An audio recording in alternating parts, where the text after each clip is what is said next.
Yung mga panlaban natin, natuka na, safe na safe. Walang kabasa-basa. Diba? Safe na safe ang mga panlaban natin.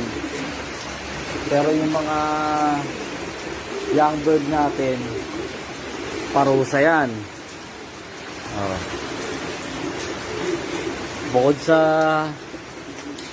nauulan na sila, hindi pa sila makatuka. Ayan, smash sila dyan. Pero kagandahan ng balahibo nila, ayan oh. Hindi sila basta-basta nababasa.